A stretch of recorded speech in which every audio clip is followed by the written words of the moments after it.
Endgame. We are again using Chessable, and yeah, we have to introduce the course shortly, and this is a course by Rookshelf. It is one of the hardest checkmates, but also one of the rarest checkmates because the position just doesn't come up a lot of times. We are doing the short course, which has around 70 trainable lines. And it's done by Rookshelf, former club player who just likes endgames a lot, I guess. Yes, and we will learn the main patterns referred as formations. I'm very curious about this. Then how to identify those formations and waiting moves in regards to forcing moves, when to do which move. So we are going to dive right in. We will start with the review, as yesterday we already had 2 variations, and the good thing about Chessable is it makes you it makes you study in a way that you don't forget what you learned. So this happens by repetition, and usually you have a stack full of positions that you have to solve. And if you're going through all the stack from top to bottom, then usually you just learn a lot what you already know, because the cards will come up again and again. But if you know a card right away, it gets to the very bottom of the stack. And so that way, only the ones that you are having trouble with are on top and are being shown. So this is a very nice way. It's called Move Trainer or Spaced Repetition, and always helpful. Sometimes it's like, boring is too much, but it is, stupendous to do this because you want to go ahead in the course, but first you have to do the reviews, of course. So we do the reviews from yesterday. We have 2. And here it's called the Philidor's position, and white to play and win. So I will take a look at this with the computer a little later, because I know this is about triangulation. Yeah. And I wonder why this doesn't work with the queen here on a6 right away. So let's do the triangulation, and that is the queen to e5, correct?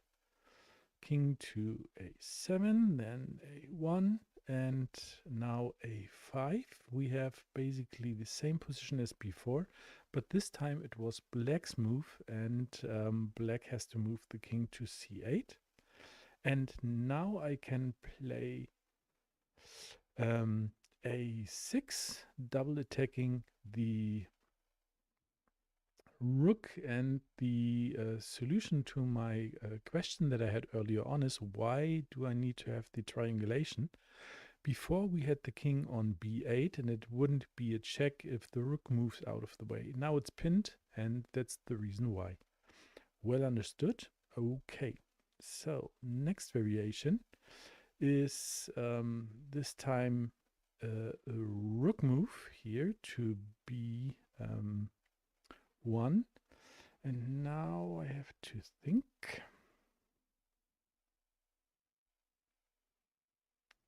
And I don't really know anymore because I just did this yesterday. And let's see. So I think it is a check on d8. That's an alternative move. So next check could be e5. That is correct. And now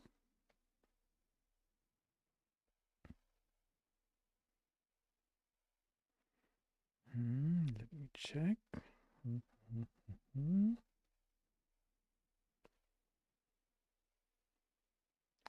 Yes, now I can play d4, correct?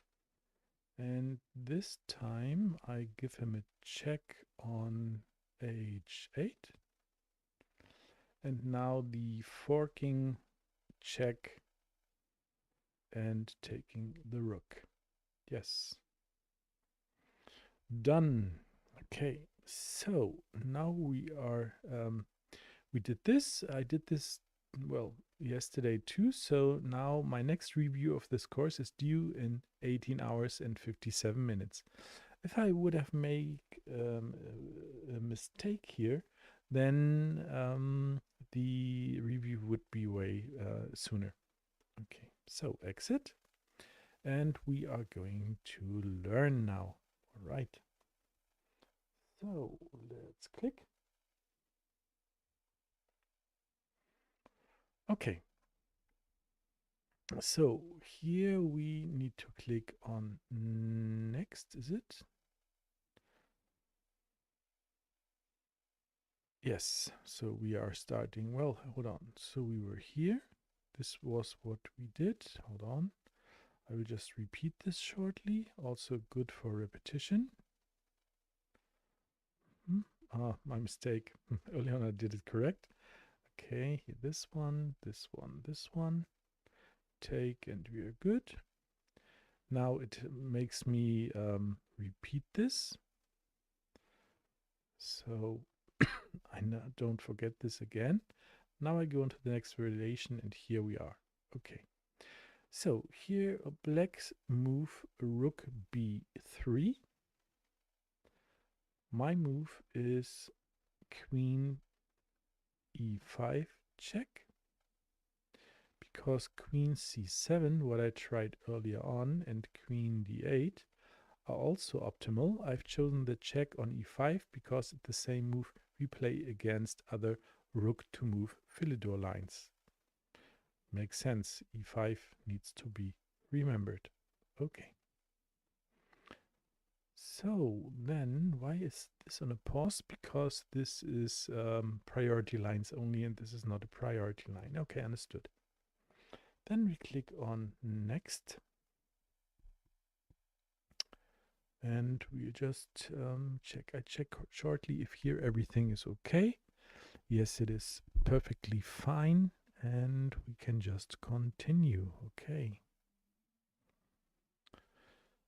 So, what do we have here? Philidor rook to move, rook b3, white to play. And I remember from the introduction that this here is the check.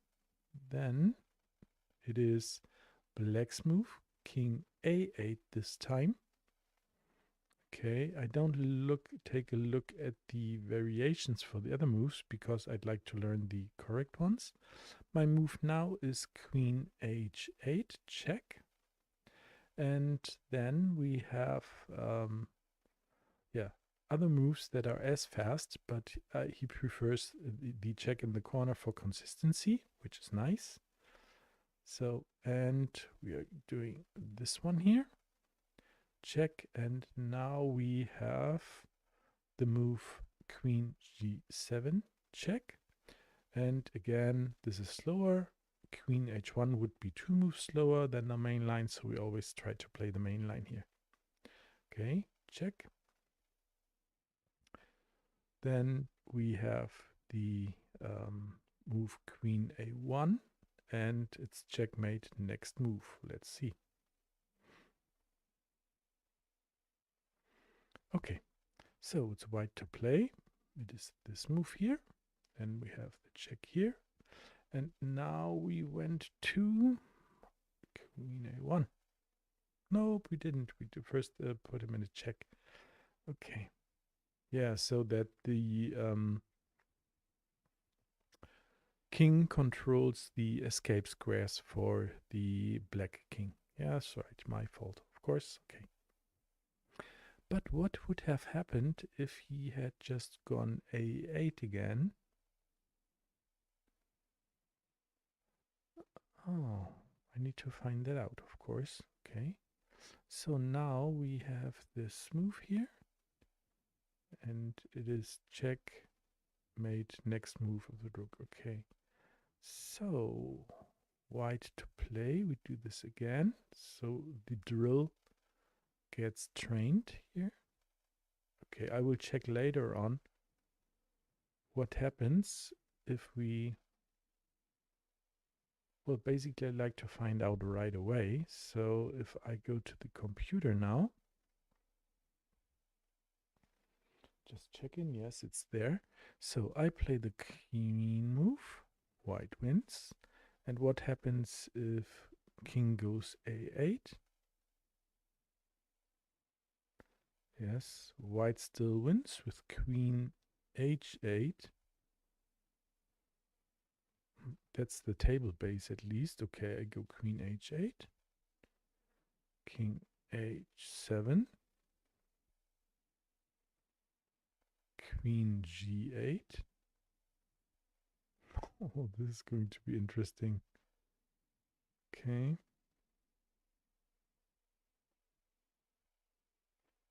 King a6.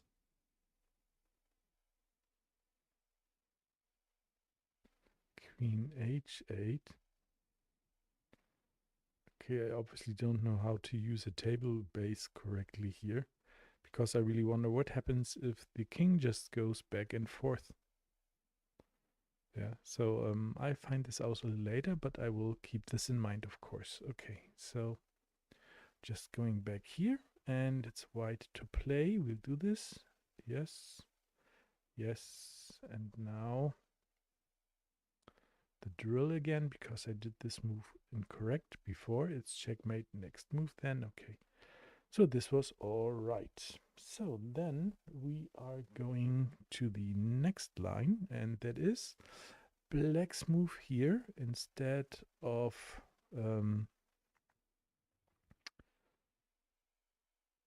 rechecking here. Where does it come from? Rook h1. Okay, we played this move.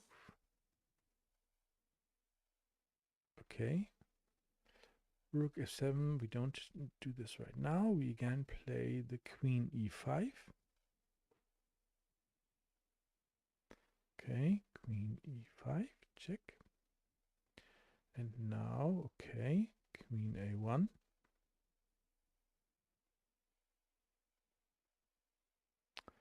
b1, and we have the fork. All right.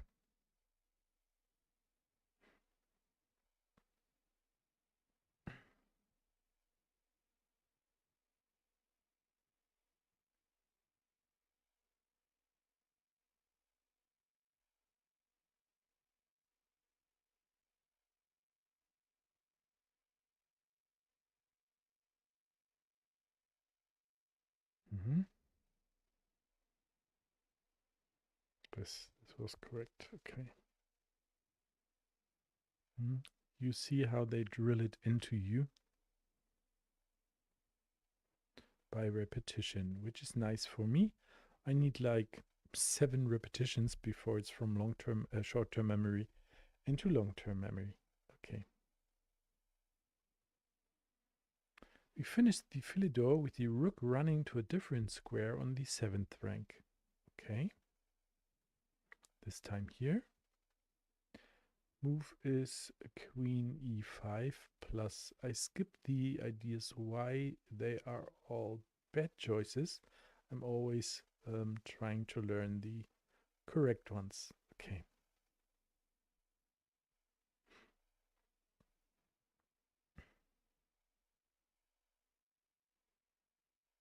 Okay. This is the fastest. We retain e8 as a potential fork square. Okay. Yes. How can we get it here now?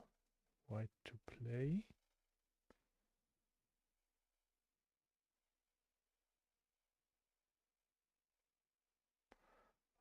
Think.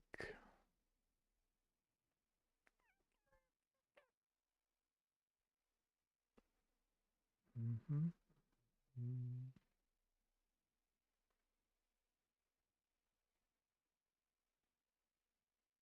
Probably here. It's an alternative. Then maybe here. Yes, correct. And then we have the fork. Okay.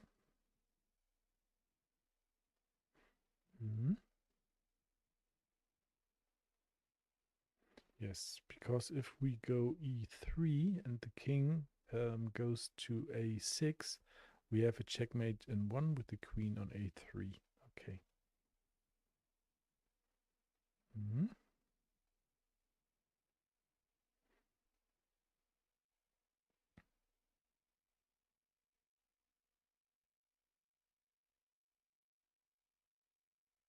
Okay, so this is the Philidor's win. Just learned that, which is okay. So now corner stalemate. When the defending side has the move and has their king in a corner with the queen and knight jump away, it would be stalemate if the rook wasn't on the board. This should get us thinking about a possible perpetual check. Checking again. When the defending side has the move, that is black, and has their king in a corner with the queen and knights jump away. Okay, here or c7. It would be stalemate if the rook wasn't on the board, yes. This gets us thinking about a possible perpetual check. Okay, next.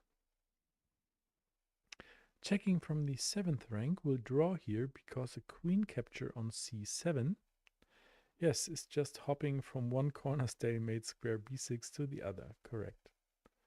So here rook g5 loses because the attacking king can get to a square where any check would be met by a queen capture, releasing the stalemate.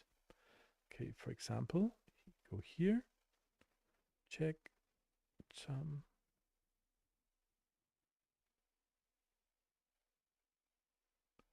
And there is no safe check now. Yes, correct. Well understood. Black to play. Check. Trying for the stalemate. He didn't take because that would have been stalemate. My move after the king is rook to d7 again. If he takes, that would be a stalemate.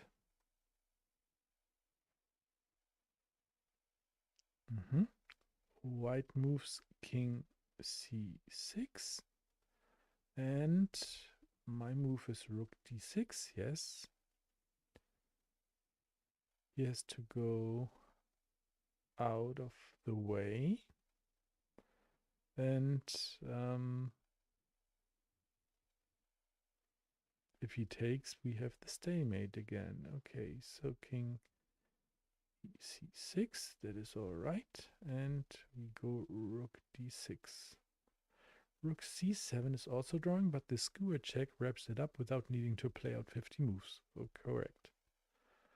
The corner stalemate draw may seem rather obvious, but more than one grandmaster has blown an easy win this way. There are a couple of examples in the illustrative Master Games chapter. What if our rook could not get to c7 from the starting position? Is there any other square on the board from which a rook checking the attacking king on c5 would draw? There's in fact one other, and it's the subject of the next page. Okay. Corner stalemate. First we have to just repeat this here. Alternative. Yes, that was the 50 move one. I was too early. So here we just go here. And this one, corner stalemate. Check. If he takes, it's still a draw. We go here. If he checks, it's a draw. We go here, and that's fine. Okay, so here, here, and here. Okay, next variation. So this is the same position as the previous page, except the rook is on a different square. Yes, correct. So we already saw why the defender can draw if the rook can get to c7. Yes, it's because a capture by the queen will leave it a knight jump from the corner, keeping the king in stalemate. Here the rook cannot move to c7, but this position is still a draw.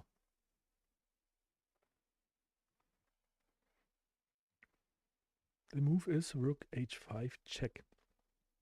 With this arrangement of kings and queen, there are precisely two rook check squares that draw. c7 and h5. Why is h5 1? Because the queen is not covering any h-file square. Because the queen is not covering any h-file square. Isn't it covering h6? It eyes h6, but a rook check from there would be a skewer. Yes, that is correct. So, rook c1 loses because the queen controls the g1 square. Yes. Okay. So black to play. We are going here. Yes. Oh, that's nice. I understand. So basically you can run up and down the H file and white cannot take the rook.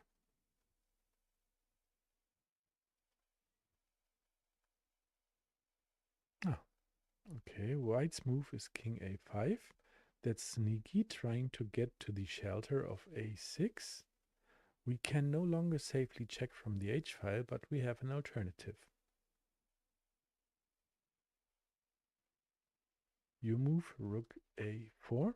If we would have played rook h5 as I did, rook a6, rook a5, and queen takes. Yes, correct. So this one and this one. Okay, if he takes, we have a stalemate. And if he goes back, we just check, probably on yes.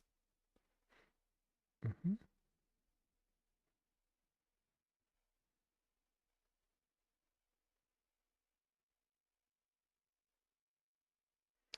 But if he goes here, no, we'll find out later. Okay, so here, this one. Check, yes. It's going to be stalemate or a queen rook exchange. Ah, yes, because of the skewer. Yes, I forgot that. Yes, correct.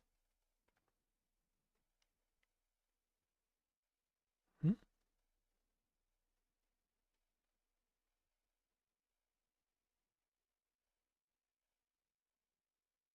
Mm-hmm.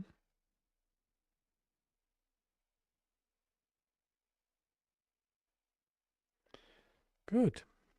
Well understood. So we go to the next variation. So now we're at the Ponziani, 1782. This is a well-known draw due to a stalemate resource.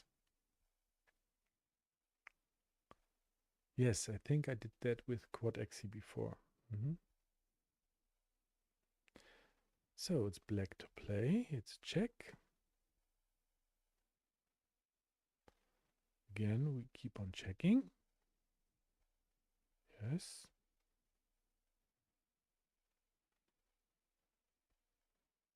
The e-file is off limits. King e4, pin, and we're done. Yes, correct. So rook g7.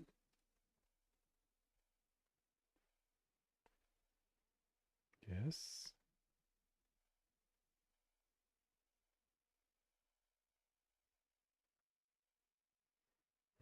Check. And now if he takes, we have a stalemate. Yes, okay. So white's move is king h6, king f6. would be rook to g6 and skewering. Takes the rook with the stalemate. With the king on h6, we have the checks run out, question mark. Move is check. No, they have not. King h would be a stalemate situation. Okay. Black to play. Check. And here we have that again. Continuing the perpetual check, the skewer clinches the draw immediately. Yeah, so we wouldn't have to do that. Okay, nice. Okay, Fonciani's draw, how do we do it? We keep on checking all the time until the king is down here. We're going to repeat this.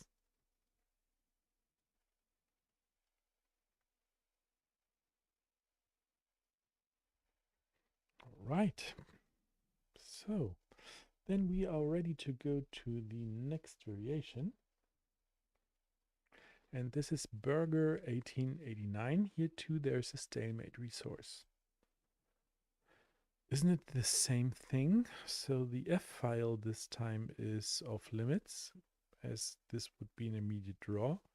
So we'll see how this goes. Yes, as thought. The king now has to approach.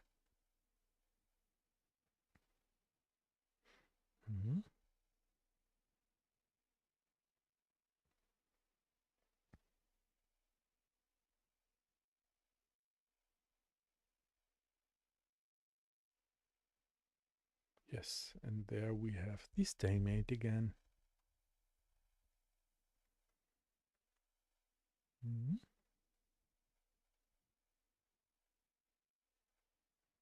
Okay, so we play it out again.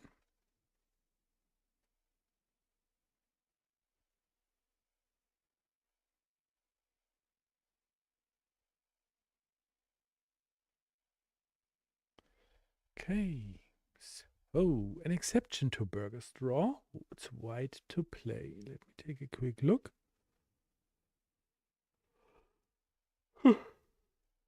Let's see why this is an exception. We are playing, we are approaching. Yes.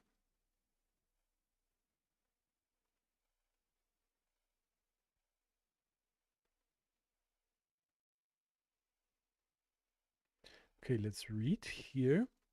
Rook g7, as we did, and the king moves h6. The attempted perpetual check comes to an end. As we can take.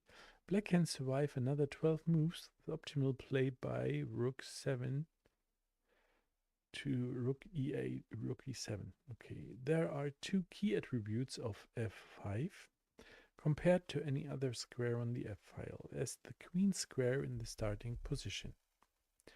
Point 1. On f5, the queen does cover a protected rook square, it is h7. Point 2. The queen is not on the 6th rank, where it would suffocate the defending king enough that rook h6 check is a stalemate resource. Okay, so I like to see again what's the difference in the position here. Yeah, here the queen had been on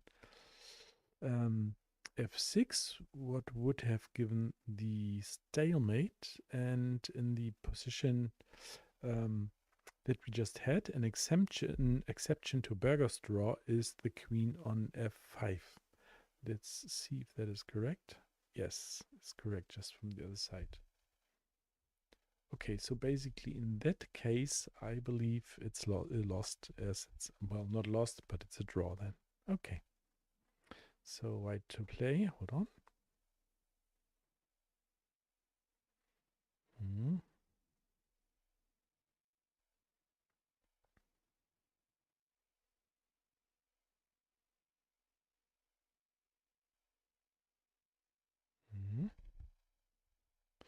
Now we have that stalemate situation. Okay, so white to play, here the move, and again, just to drill it in.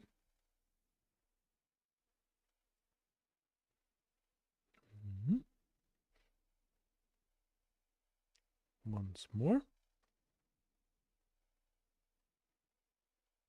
Okay, good. Next variation, and we are going to see the essentials here now. So let's quickly check themes. We round off this chapter with some common themes that are important to know. Some of them are patterns and positions that I have given names. Here's a quick preview of those. We have the harpoon, a pattern where the defending king is on an edge. Yes, the rook shares a rank file with it at near the other edge of the board. Okay, it's the other edge of the board above. Okay, the attacking king is a knight jump away from its counterpart. Yes, understood. And the queen can be anywhere. Okay, we learn how this type of position can usually be finished off quickly. Sorry, with a fork check. Okay, harpoon.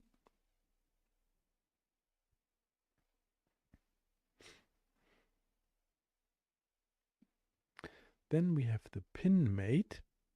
Okay, see that here, yes. Okay, an important position to know where pin and checkmate threads are combined for a quick win. The exact piece arrangement matters. It's only a quick win when the defending king is on the back rank and the queen is precisely 2 squares away from the rook on the pin diagonal. Okay. Lastly, we have the station, a useful position to aim for when the defending pieces are in place for a philidor to occur, but the attacking pieces are both slightly out of place. This chapter introduces the usefulness of the station. Winning once you've reached it is a topic in chapter 13 near the end of the course. Okay, we had the harpoon, we have the station, and we had the pinmate. Yes, pinmate, I forgot. So that was the harpoon, pinmate, and the last one was the harpoon, pinmate, station. Yes, correct, the station. Okay, so we are good here, and we continue, of course. The protected fork. Okay, do not assume that the rook is safe from immediate danger. If it is, I never know how to really pronounce it, adjacent to its own king and not adjacent to the enemy king. Here the attacking king is close enough to assist with the protected fork.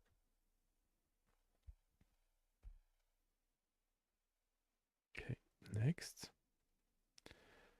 Queen e7. Anything else delays the win by at least 18 moves.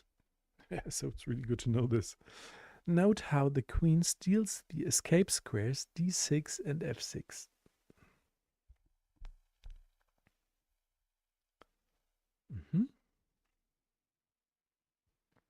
Yes, I understand this right away. Okay. King f5 is going to follow. Yes, and we have the rook, the fork here. Okay.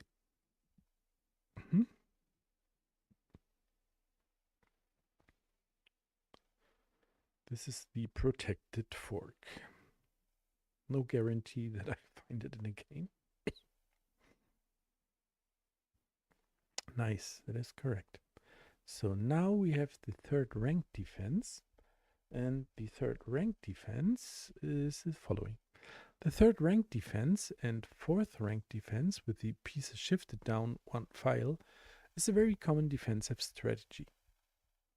This term is generally used for any position where the rook on the sixth rank, its third rank, hence the name, The defending king is on the 6th rank or above, and the attacking king is on the 5th rank or below. Need to read this again. Okay, so the term third rank defense is generally used for any position where the rook on the 6th rank, it's third rank, hence the name. Yeah, 6th, third rank. Okay, yes. Okay. The defending king is on the 6th, and the attacking king is on the 5th rank or below. Okay, is this a good position for this? Let's check. This term is generally used for any position where the rook on the 6th rank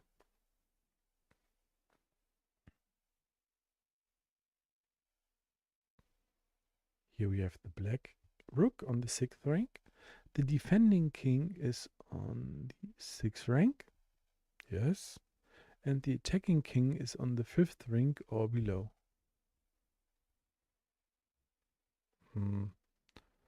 Did they make a mistake by doing this? I don't understand. I check again. This term is generally used for any position where the rook on the 6th rank, yes, the defending king is on the 6th rank or above, okay, here it is, above, and the attacking king is on the 5th rank or below. Okay, got it.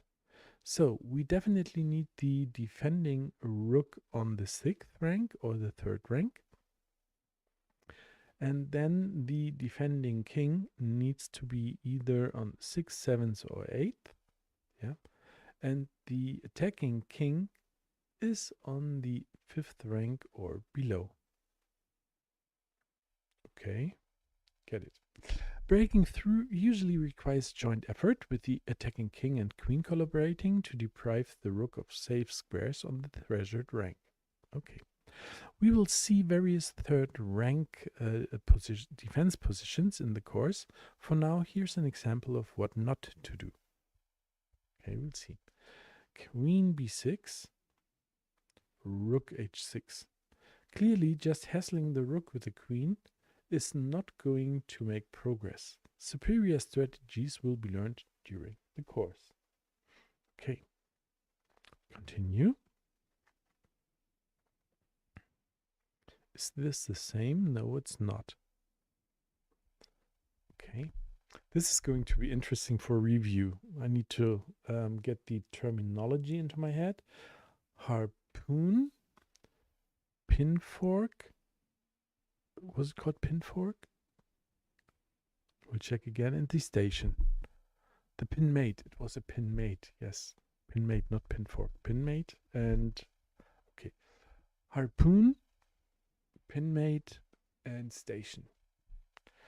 The harpoon is the L shape with the king on the same page. Let's check again. Rook, yes, with the rook. So it needs to be the king on the same page. It's the same, not on the same. In the L shape position, either sides, and the rook on the same file than the defending king is. Okay. Pinmate, one square away from the defending rook, the same diagonal, and station is this one. Okay. So got this, and I will drink something. Hold on shortly.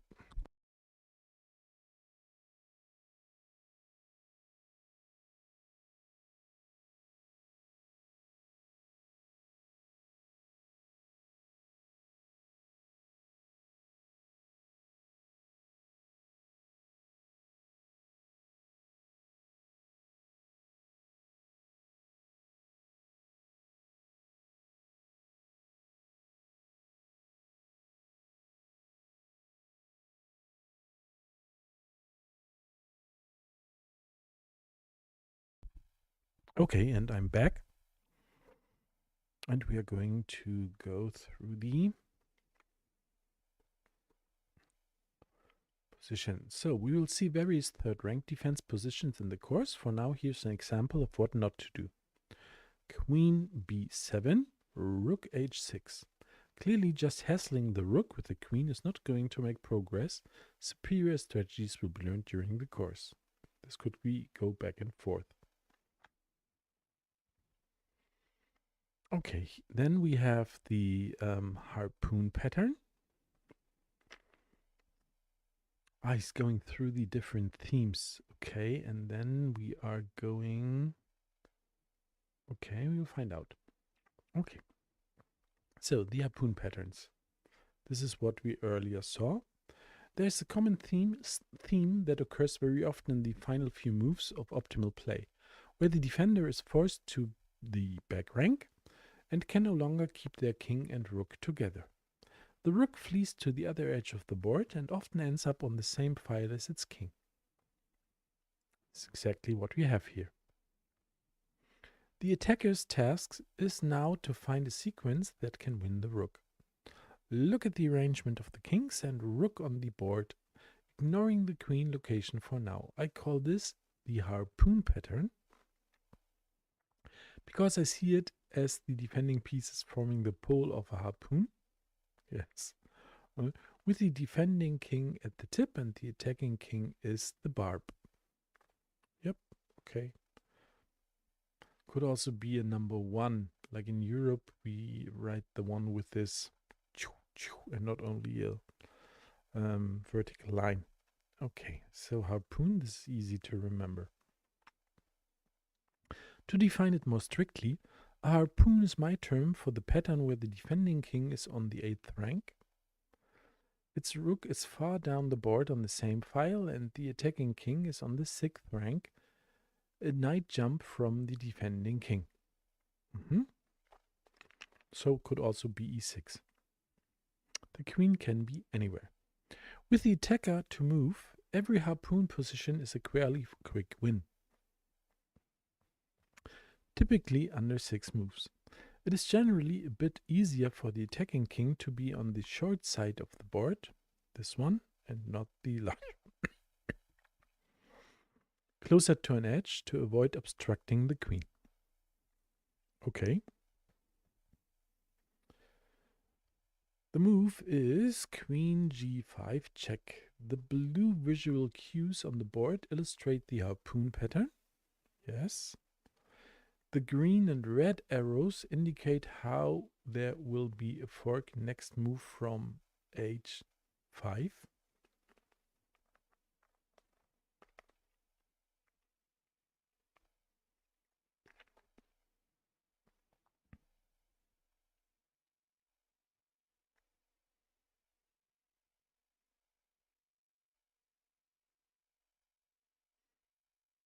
I get it, okay.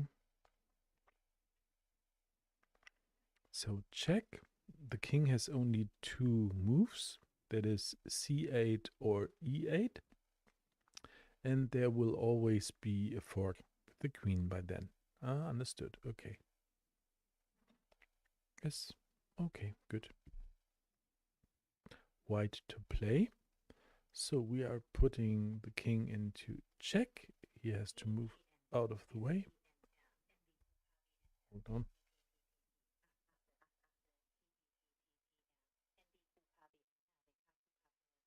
That's funny. Just my Google Gemini just or Gemini just got activated and yeah, it got me the position that I was just saying. So you can go away. Go to sleep, Gemini, please. Thank you. Okay, so you move to queen h5 plus. There's the fork. And then the win, of course. Okay, white to play. Check, fork, check, fork. Okay, nice. So next variation is this time the pin mate. In this position, we have a number of options. There are 4 checks for starters. But one move is far superior to the others. We have a win in 2 moves and in fact it's checkmate in 3. Our move is queen g5. That's the pin mate.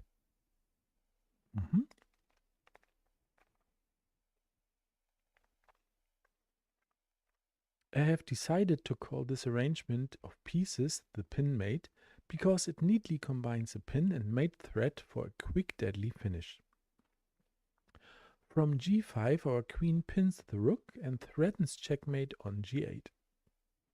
Even if the enemy king runs to e8, it only has the dual threat from g5, not from the other squares on that diagonal. f6 doesn't work, h4 doesn't work. Note how our king assists by preventing the enemy king from escaping to d7. Noted. The pin mate is an important pattern to remember, but it's equally important to know its rather strict requirements. It only works when the defending king is on the edge of the board. Shift all the pieces down a rank and there is no quick win. Enough escape squares for the king. Our queen must be exactly 2 squares away from the rook on the pin diagonal. Any closer or further and it's a much slower path to victory.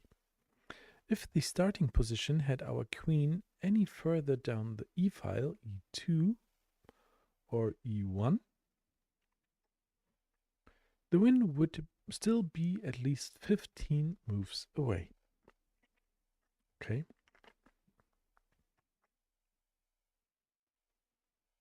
Okay, this is just additional information and not the fastest way to learn how to do this.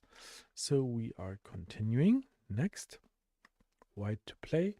We need the pin mate and checkmate on the 8th rank. Okay. This may all seem a bit obvious, but being able to spot the potential for this pattern in advance and aim for a position where your queen can get to the sweet spot pinning square g5 and not f6 or h4, in our example will be a useful skill in this endgame. White to play again. Checkmate.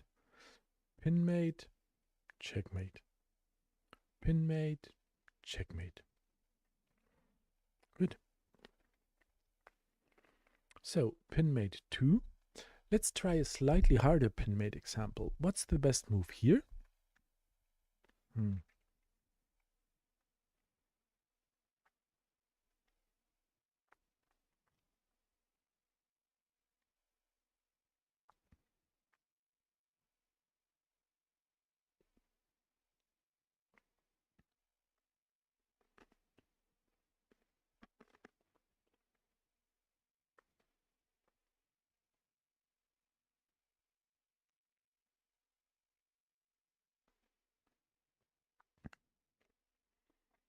Okay, if I give a check on g5, if the king goes to e8, we can pin on queen h5. So what happens if the rook just goes in between my queen and the enemy king on e6? Then we have the harpoon, the pin mate position. But I forgot for the pin mate position, is there a square needed for the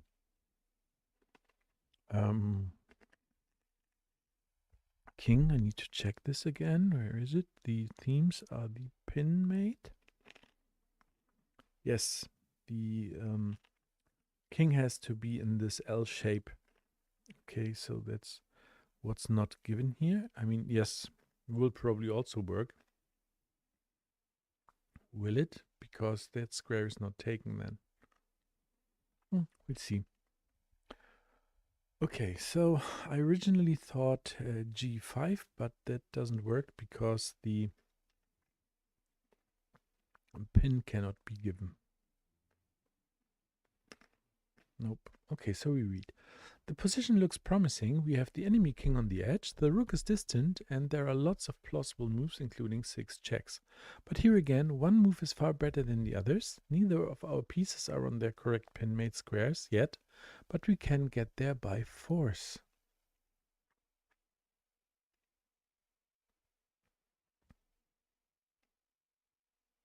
Then I think it's still g5 if the rook goes in there. Then I'm missing the last move. Yeah, that's correct. Anything else is at least 16 moves slower.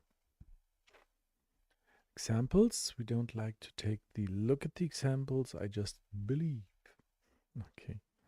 So here, the rook comes in as I predicted. Take a look at this. And now we have the king coming in to protect it.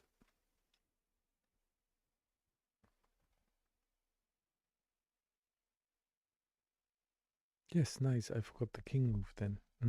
Okay.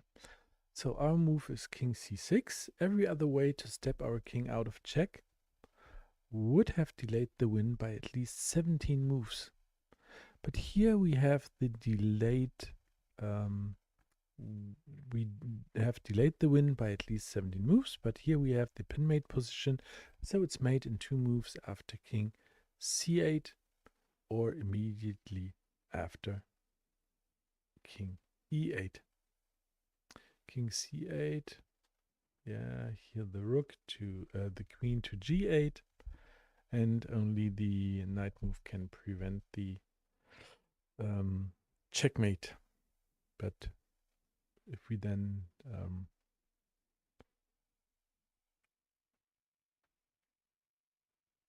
yeah, here it can prevent the checkmate, but we'll take it's still checkmate. Okay, the other one is checkmate anyway. Okay. Ta-da!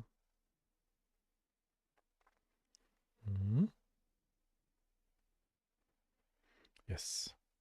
Okay. Good. So next variation.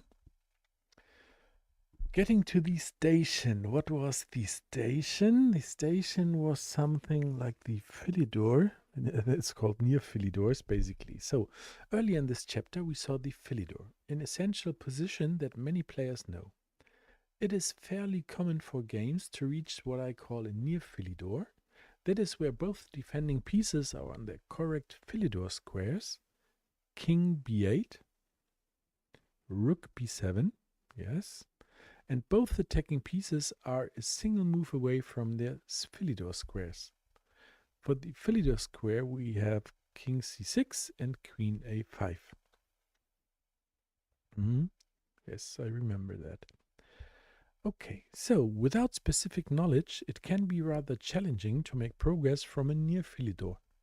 Even grandmasters can flounder or for several moves trying to force the game to reach a Philidor, and the illustrative Master Games chapter has a few examples of this.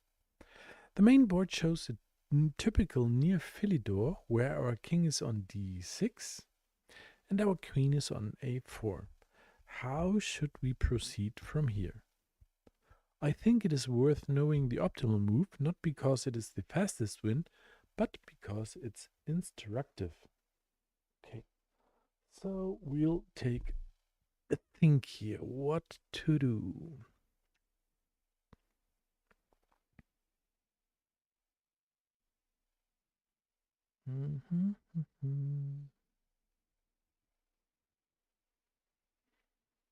So is it to reach the Philidor? We will see. I try to find it out.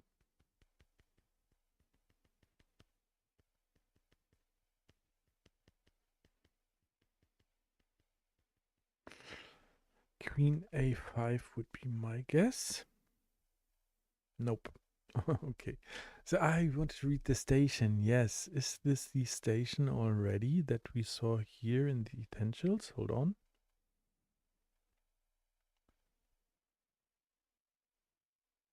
Hey, I wanted to get, yeah, here it comes. Harpoon, okay. Pinmate, okay. And that is the station, yes. Philidor, and we need this. Okay, so let's check. Here we are. We already read everything for that, and this was the move then. Okay, you move Queen d4. This is the only optimal move, and it reaches a key position you should know. It is important enough that I have given it a name. The station. The station. The key elements defining this position are: the defending king is on the edge adjacent to a corner. Yes, that is correct. The rook is next to its king diagonally or adjacent to that corner. The rook is next to its king diagonally adjacent to that corner.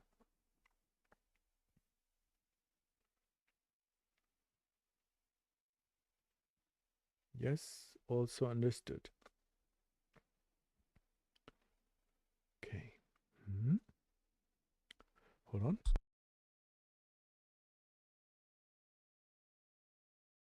Okay, sorry. Third, the attacking king is diagonally 2 squares away from the defending king. 1, 2, yes. 4, the queen is on the only central square that covers the other corner adjacent diagonal. Yes, also done. I call this the station because I see the attacking pieces lined up on a platform, the D file in this case, waiting to see what the opponent will do. On d4, the queen is ideally placed. It covers one of the defending king's squares and is ready to give a check in either corner.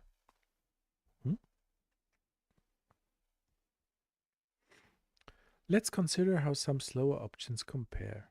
Nope, I won't take a look at the slower corners. Slower options. We will revisit the station much later in the course in a topic of the Beyond Formations chapter called Near Philidors with a different board orientation. Yes, this is the same position, but with the different orientation. Okay, for now, it is sufficient to know the name I've given it, so you'll know what I mean when I mention the word station. And that is a good way to make progress from a near Philidor position. Got it? Okay.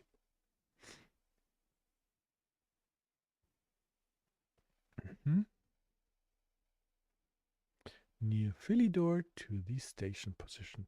Okay. What do we have now? The theme is called the shared diagonal. When the rook is separated from its king, it is often, but not always, useful to have it on a shared diagonal with the attacking king. Yes, here we are on the shared diagonal. The idea is to reduce the risk of losing it to a checking sequence that ends in a fork. Yes, correct. So if we are on a diagonal, the rook will never be able to skewer. In the board position, we have the rook and we are in some trouble. Our opponent has a simple win in at most 5 moves unless we play.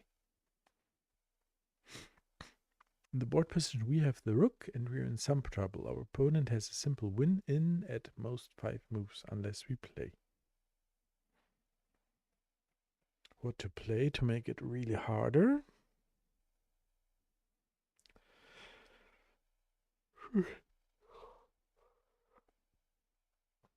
I would probably start checking.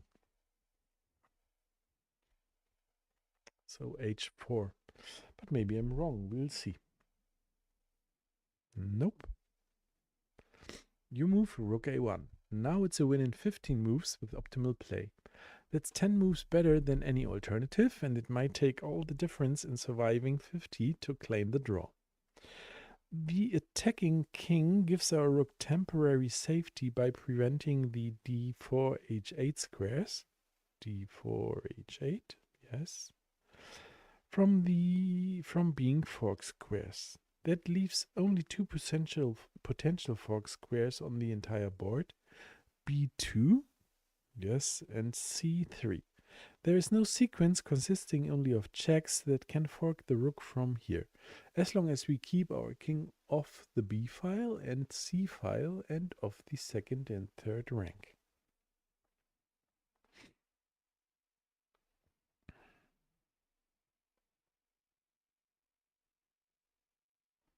Okay. Black to play. This one.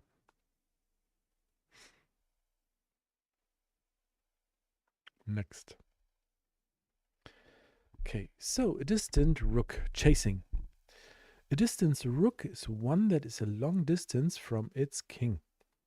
Whenever there is a distant rook, regardless of whether it is on the shared diagonal with the attacking king, see the previous page, or not, the play gets more complicated for both sides. If you're playing such a position with a rook, our main goal is to avoid tactics that win the rook quickly and threaten to hassle the enemy king with checks. Playing with the queen, we need to find a way to make progress. Clearly, we cannot just push the defending king back and then advance our own king while ignoring the rook. That is liable to be met by a series of distant rook checks. Enduring one or two rook checks should be acceptable, but several of them in a row will lure our king out of position and use up more of our allowed 50 moves during the win in danger. The player with the queen has two main strategies to break a distant rook defense. I call them chasing and guarding. Okay.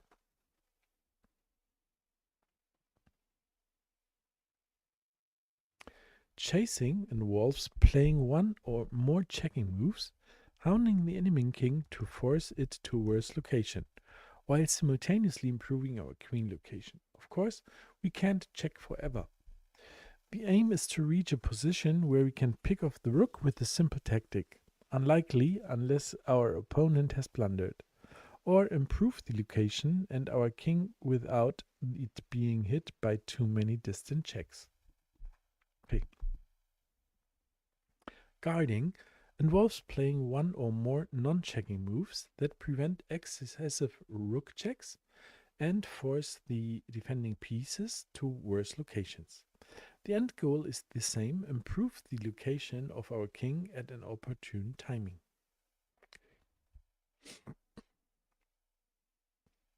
Interesting. I'm just checking, do I understand everything? And so far it's good. So,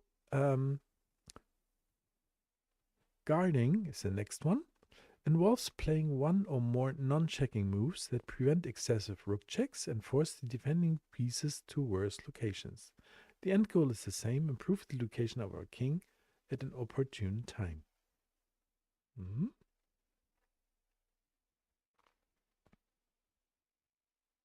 Okay, so chasing and guarding are not mutually exclusive. Making progress against a distant rook often involves a combination of both. In many positions, there are multiple paths to victory that predominantly involve one strategy or the other, and it's a matter of personal preference. But sometimes chasing is much faster than guarding, or vice versa. Okay. I'm going to conclude this chapter with an example of chasing here and guarding on the next page. But first, an important note. My two examples demonstrate very difficult positions. Please don't be deterred by the complexity of the moves and analysis. This ending can be deceptively hard, but we will learn guidelines and strategies to help improve our understanding. Here's a distant rook position where chasing seals the deal. We have queen c6, check. The 3a-b file checks are only one move slower. Check, check.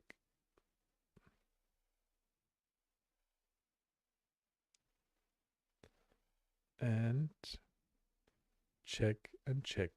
Okay. Here.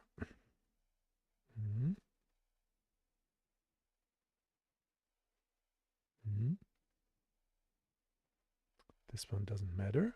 We just continue here. Mm.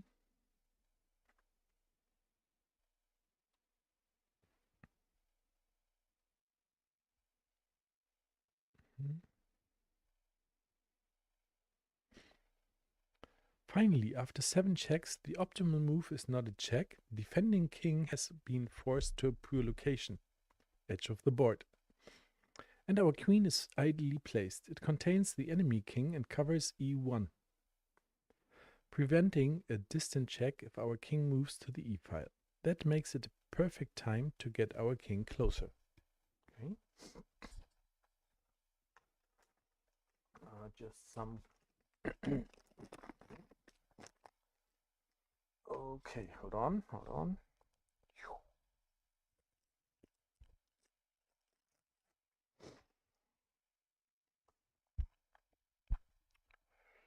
Okay, king e6 now, bringing it into the enemy king, and rook c1.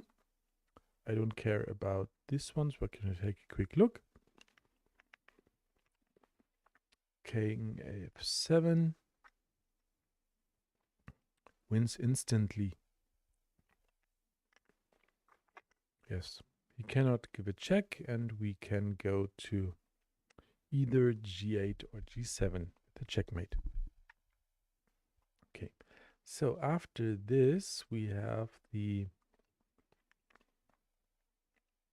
7th, 8, 9. Okay, queen h4, check. And now back to chasing the king again.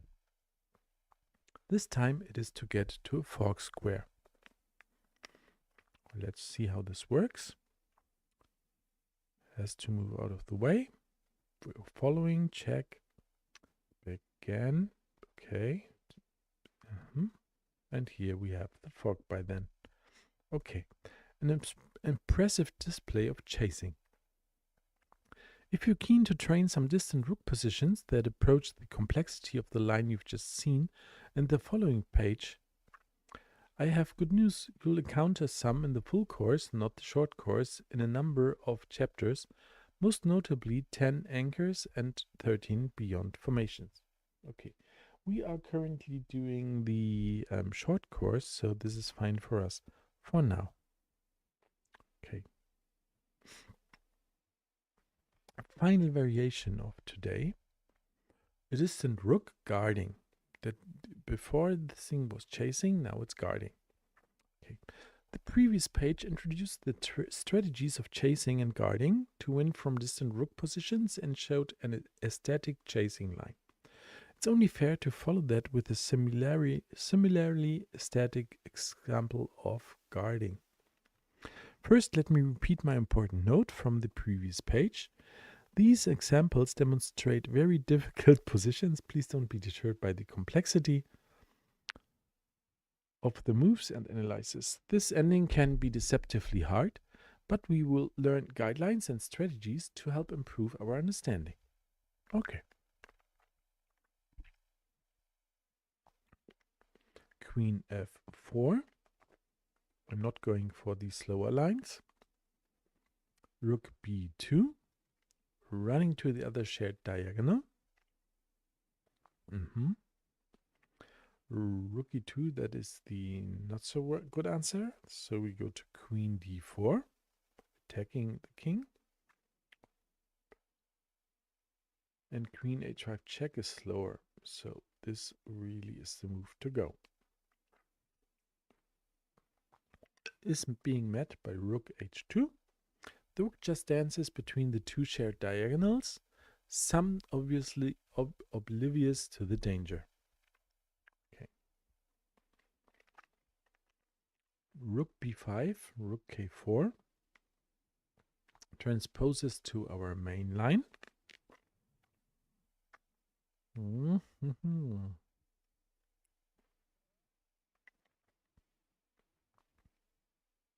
I have to check the main line again. Okay, or the harpoon.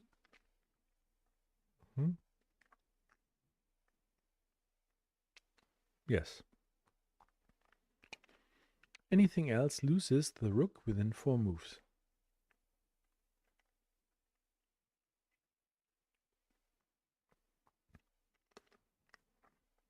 Okay, instead of going to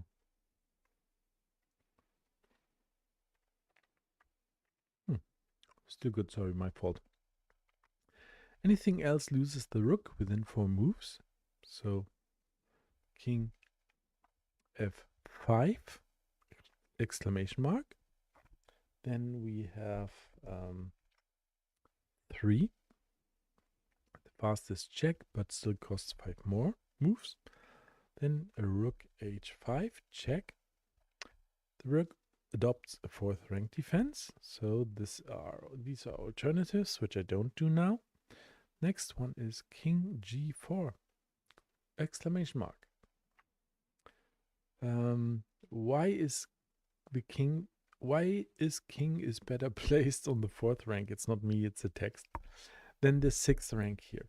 The full answer is well beyond the scope of this chapter. Here's a partial reason. Our aim is not to sneak our king past the rook, because it can't achieve much once it gets there. Instead, we want to starve the rook of 5th rank squares.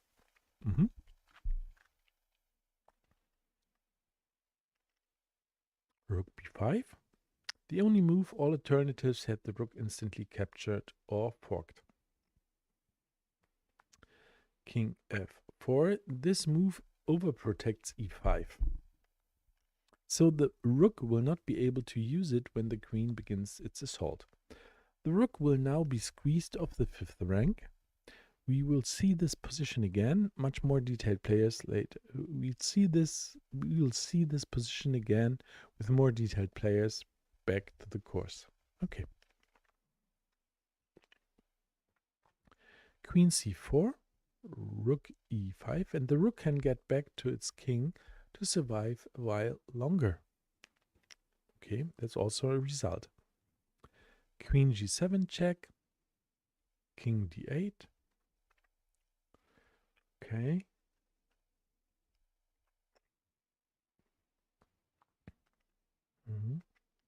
King c7, queen f7, king c6, and the mate. Okay. After 2 smart guarding moves by the queen, it looked like the shared diagonal would be hard to bust. However, 3 great kings move left the rook standard. However, 3 great king moves left the rook stranded. Ah, that's what they mean, okay. Where it could be picked up with a fork. Summary. Guarding is usually more mundane than in the current example, but taking squares away from the enemy can be useful as attacking the kind-friendly. King directly. Okay, can be useful as attacking the king directly. It's natural to focus mostly on chasing with checks when the defending pieces are separated. But don't forget to consider guarding moves. Busting a distance rook often requires a combination of both. In particular, when the rook is on a shaped diagonal with our king, it can sometimes be possible to make progress with a guarding move. There will be more analysis of chasing and guarding in distant rook positions later in the course, most notably in the chapters on cages and anchors. We will learn what these are in the next chapter. Okay, well done, formations. Here we are. So we are through with the course for today. A little short over 1 hour. But that is, of course, super fine. I take a quick look if I have some repetitions. I hope not, because I'm really tired. Queen versus Rook Endgame, refresh. And it doesn't have any reviews. So, next time we are taking a quick look is we are doing formations. He gave the book different names. Okay, then we have anchors, triangles. Okay, funny. Then towers, planks. Back. Okay. Shields, brooms, cages, anchors, scales. Okay. Rivers. Funny. Okay. So we know what to do. It was really a pleasure tonight, guys. And yeah, we see you some day. And looking forward to meeting you, of course, again. So then we close the stream and wishing you a very good night. See you later. Bye bye.